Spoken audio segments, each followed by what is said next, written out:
박상관제인 홍현필 변호사입니다. 오늘은 나홀로 파산의 기초에 대해서 알아보겠습니다.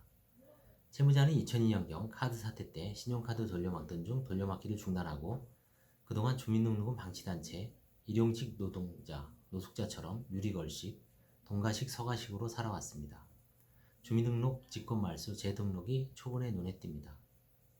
현재 채무가 정확히 얼마인지도 모르며 은행 거래는 10년간 해본 적도 없으며 배우자와도 10년 전 협의 이혼하였고 아이들과는 10년간 연락한 적도 없으며 양육비도 전혀 부담하지 않았습니다. 헤어질 당시 중학생 딸은 이제 23살, 초등학교 다니던 아들은 이제 대학교 입학할 정도의 나이입니다. 변호사 사무실을 찾아갔더니 수임료가 150에서 200만 원이라고 하니 놀라 뒤로 자빠질 지경입니다. 네이버 지식인 등 인터넷을 뒤져보고 채무자 관련 파산 카페 법률구조공단을 다녀보면서 파산 면책 신청을 혼자서 해보기로 결심하였습니다.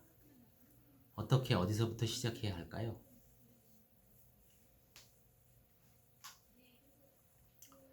대법원 서울회생법원을 방문하여 신청서를 다운로드합니다.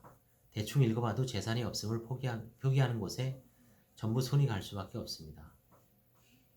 파산 요건은 부채가 자산보다 많고 지급불능 상태여야 합니다. 부채의 흔적을 먼저 추적해야 합니다. 대부분의 채무자는 공인인증서가 없으니 발품을 팔 수밖에 없습니다. 한국신용정보원을 방문하면 채권자와 채권 양도 양수 여부, 보험 신용 정보를 알 수 있습니다. 한국금융결제원을 방문하면 금융거래 내역, 카드 사용 내역 등을 알 수 있습니다. 위 부채가 채권 양도될 수도 있고 채무자가 채권자의 추적을 피하기 위해 떠도는 동안 지급명령, 소송 결과가 궁금해집니다. 공인인증서가 있으면 대법원 사이트를 방문하고 전국 법원에 계류하였거나 현재 계류 중인 소송을 전부 조회할 수 있습니다. 한국신용정보원 플러스 법원소송조회 플러스 크레딧포유 정부조회를 토대로 채권자 목록을 기재합니다. 자산의 흔적을 추적합니다. 먹고 죽을 것도 없는데 자산이라니 참 답답한 소리 하시네라는 생각도 드실 겁니다.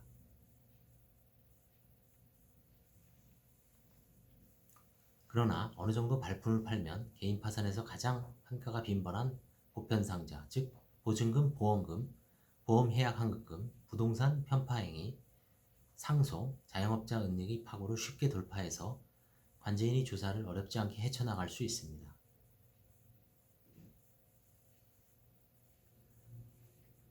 임차보증금, 주민초본 과거주소 전체 나온 것을 발급합니다.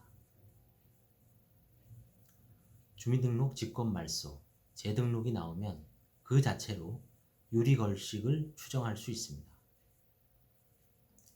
임대차 확정일자 신청서, 구청에 가서 신청해보고 부존재 증명서 출력해서 제출하시면 됩니다.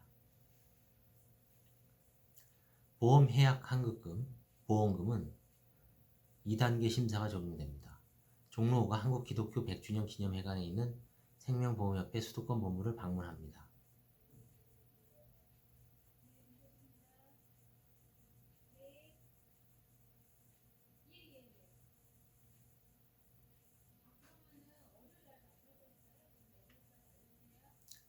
부동산 존재에도 2단계 심사가 적용됩니다. 구청에 가서 주민초본성에 나오는 과거주소 10년간의 시군구청에 팩스 민원을 신청해서 지방세 세목별 과세증명서를 발급받습니다. 주민세 정도 나오는 경우가 90%이므로 걱정할 것 없습니다. 여기에 지적전산 자료 조회를 발급 요청합니다.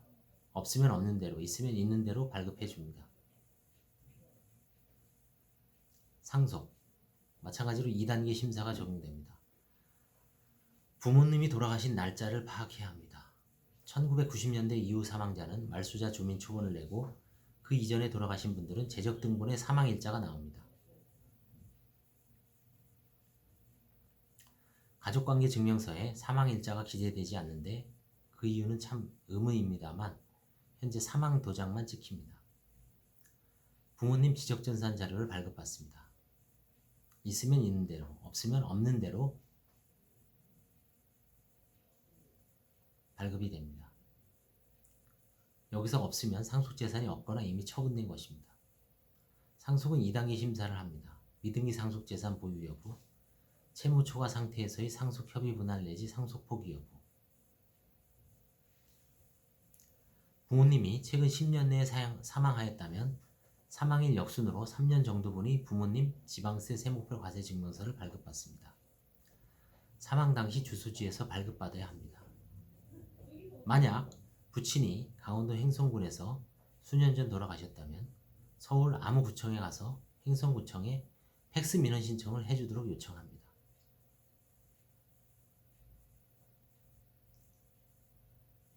여기서 잠깐, 본인 것이든 부모 것이든 배우자 것이든 시골을 직접 내려갈 필요가 없습니다. 구청도 아무 곳이나 가시면 됩니다.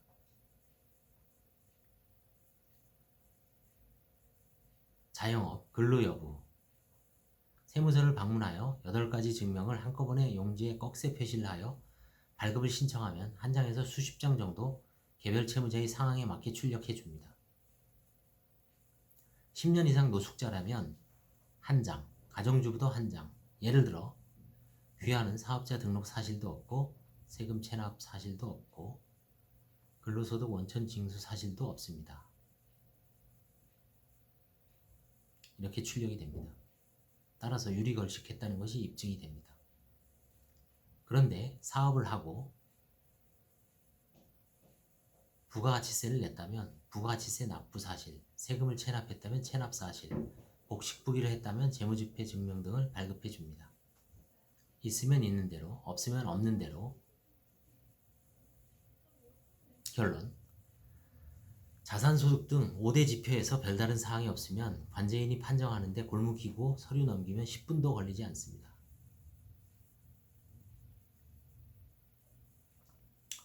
의미 있는 족적이 없으므로 넘기는 순간 의미 없는 것을 확인하는 시간은 오직 물리적으로 서류 장수 곱하기 넘기는 시간입니다. 실제로 수십 초에서 길어야 수분 정도 걸립니다.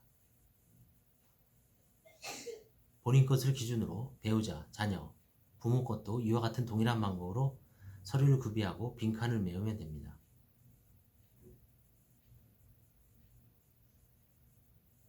요즘은 세상이 너무 좋아져서 부존재 증명도 100%는 아니더라도 거의 가능합니다.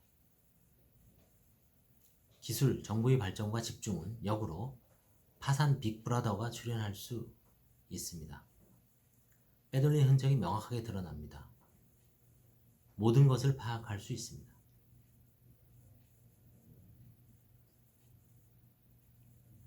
최종적으로 판단은 관제인과 파산부 판사가 합니다. 빼돌린 행위가 의미 있는지, 법이 허용하는 기준을 넘긴 것인지, 그럼에도 불구하고 그냥 넘어갈 사유는 있는지 등등. 위에서 이야기한 부분이 모든 채무자, 월별 20에서 50명 수준에게 파산관제인으로서 늘 채무자에게 구도로 당부하는 핵심 사항입니다. 의문점은 질의응답을 하고 신청 기록을 직접 확인하도록 하고 모범 샘플 서류집을 1인당 한 권씩 지급하고 개별 조사 쟁점에 대해서 1대1 맞춤식 법률 상담을 해주고 5개 정도는 직접 관제인 지도하에 모든 채무자가 볼펜을 들고 기입하는 실습을 해보기도 합니다. 한편 위에서 언급한 것은 수년 동안 조사를 하면서 체득한 가장 효율적인 조사 방법을 옮겨놓은 것이기도 합니다.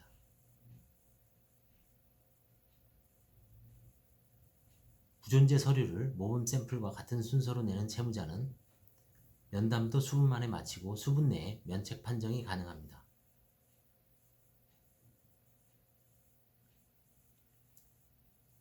AI가 못하는 것이 무엇이겠습니까? 파산 오리엔테이션에서 채무자들을 동정하고 안심시키고 근심 불안을 덜어내는 것에 대한 알고리즘을 완성시킨다면 인간관제인은 짐을 싸야 할 것입니다. 아울러 뺀질거리는 채무자, 모르쇠로 일관하는 채무자는 혼을 내야 합니다. 상대방이 뺀질거림, 의도적인 지연 등 감정을 인식하고 AI가 적절히 대처한다면 인간 관제인은 언젠간 짐을 싸야 할 수도 있습니다. 이와 같은 방법으로 채무자가 서류를 완벽하게 제출하고 관제인은 위 서류에 기초하여 면담 조사하면 질질 끌 이유가 없고 문제되는 사건은 신속히 설득하여 문제를 해결하고 있습니다.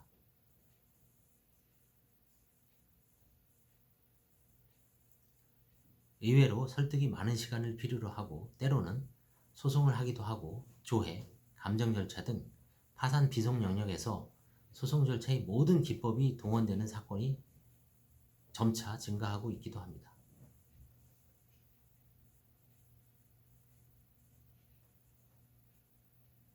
감사합니다.